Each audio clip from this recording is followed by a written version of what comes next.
वर्ग 9 के विद्यार्थियों को सुप्रभात नमस्कार, जय हिंद। आप सभी विद्यार्थी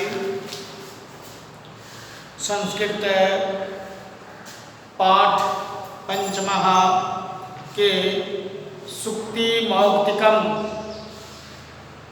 को खोलकर अपने सामने रखे।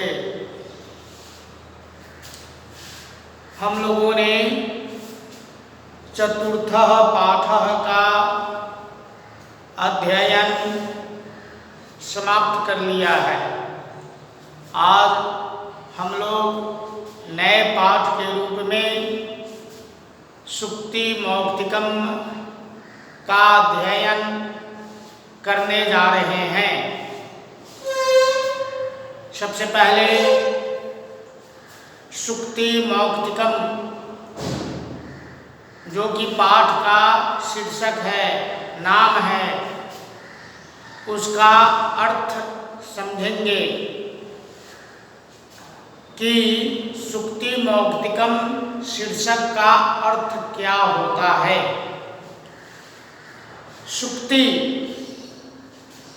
सुक्ति का मतलब होता है, देखिए, सुक्ति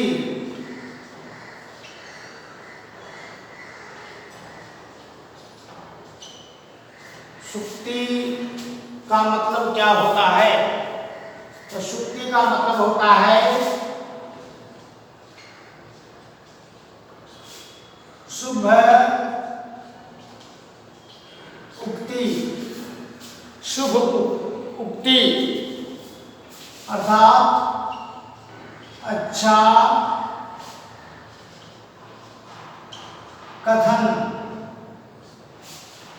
सुक्ति का मतलब हुआ शुभ माने शुभ, उक्ति माने कथन। शुभ उक्ति, अच्छा कथन।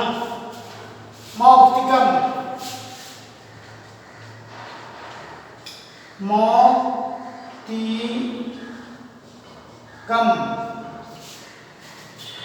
मोती,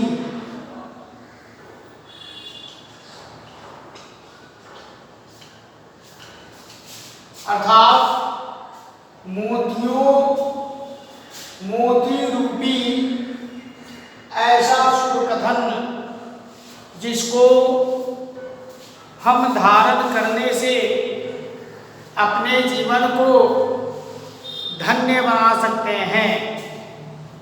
ऐसे यह कथन उक्ति का हम अध्ययन करने जा रहे हैं। यह पाठ श्लोक के रूप में लिपिबद्ध है। आप लोगों ने सुक्ति मौक्तिकम शीर्षक का यहाँ अर्थ समझा कि सुक्ति मौक्तिकम का अर्थ क्या होता है। अब हम पाठ का परिचय समझेंगे। पाठ परिचय के अंतर्गत संस्कृत साहित्य में नीति ग्रंथों की समृद्ध परंपरा है। जो संस्कृत, जो हमारा साहित्य है, भाषा है, इसमें नीतियों का उल्लेख किया गया है। नीति का मतलब होता है नियम। कैसा नियम? वैसा नियम जो मानव के जीवन को सार्थक बनाता है। वैसे नियमों का संकलन संस्कृत साहित्य भाषा में किया गया है। इसलिए कहा गया है कि संस्कृत से संस्कार का जन्म होता है।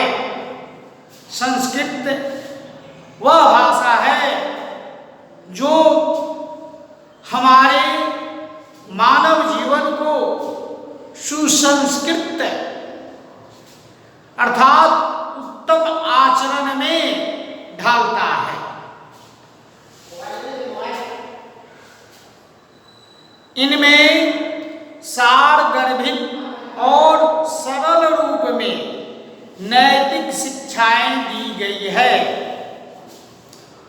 जिनका उपयोग करके मनुष्य अपने जीवन को सफल और समृद्ध बना सकता है। ऐसे ही मनोहारी और बहुमूल्य सुभाषित यहाँ संकलित है, जिनमें अच्छे आचरण की महत्ता, प्रिय वचन की आवश्यकता,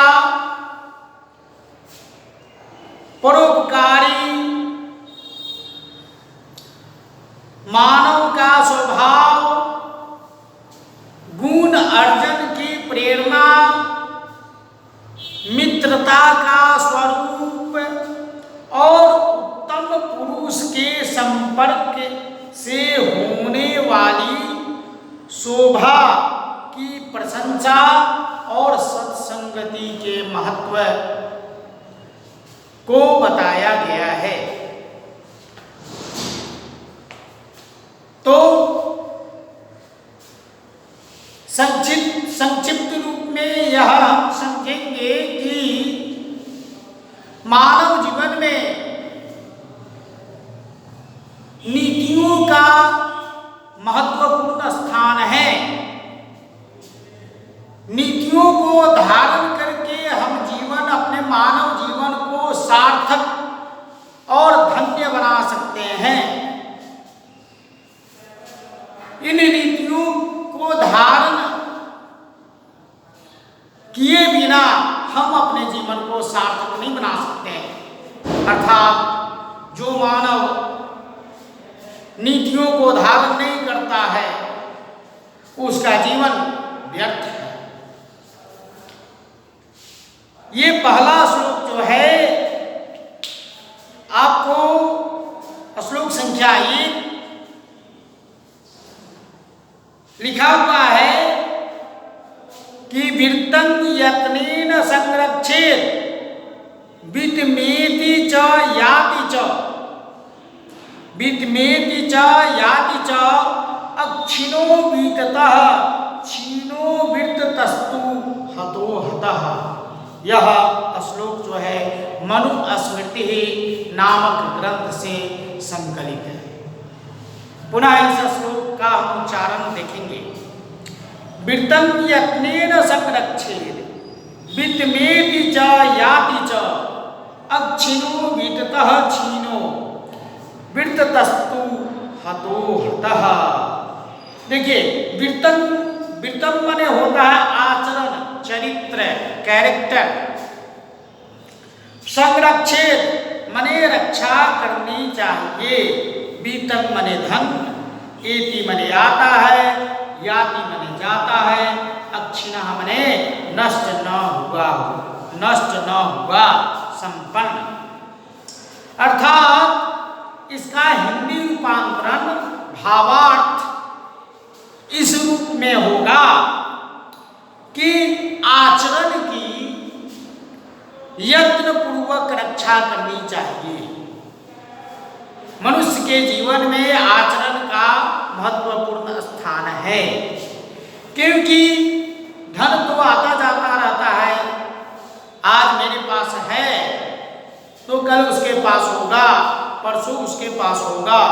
धन तो आता जाता है, लेकिन आचरण जो है मनुष्य को सर्वोच्च शिखर पर बैठाता है, वह प्रतिष्ठा दिलाता है।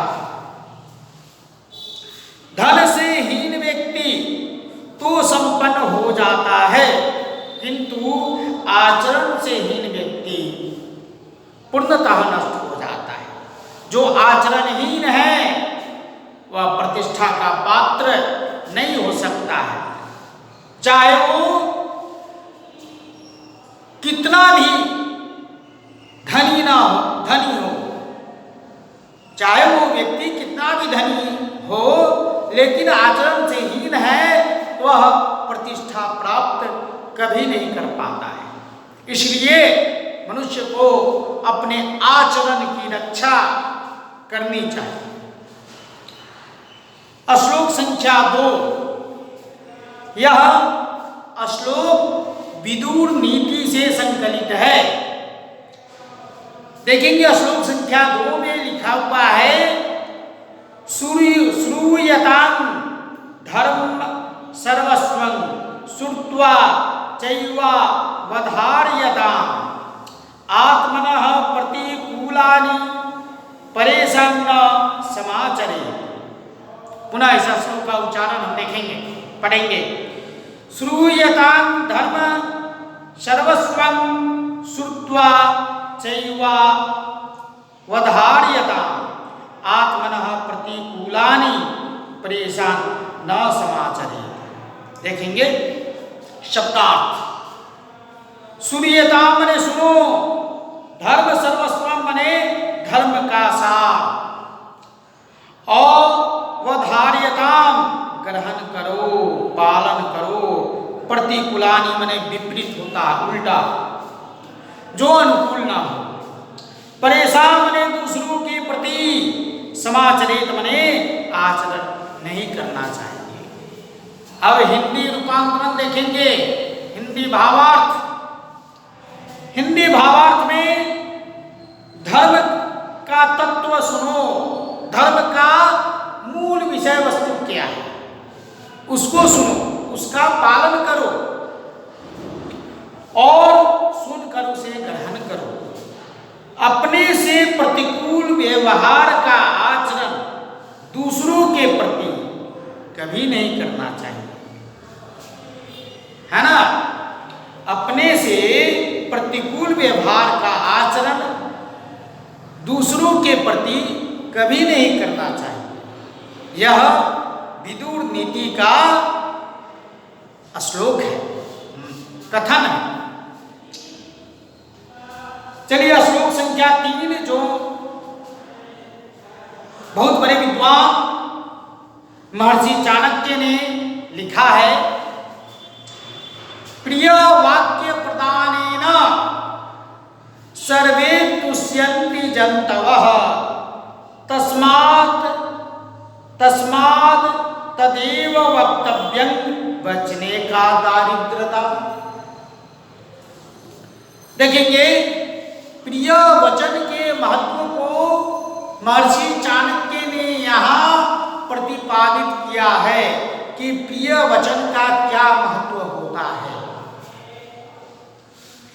प्रिय वाक्य प्रदानेन मने प्रिय वाक्य बोलने से, तुष्यन्ति मने संतुष्ट होते हैं, वक्तव्य मने कहने चाहिए, वचने मने बोलने में, दरिद्रता मने गरीबी।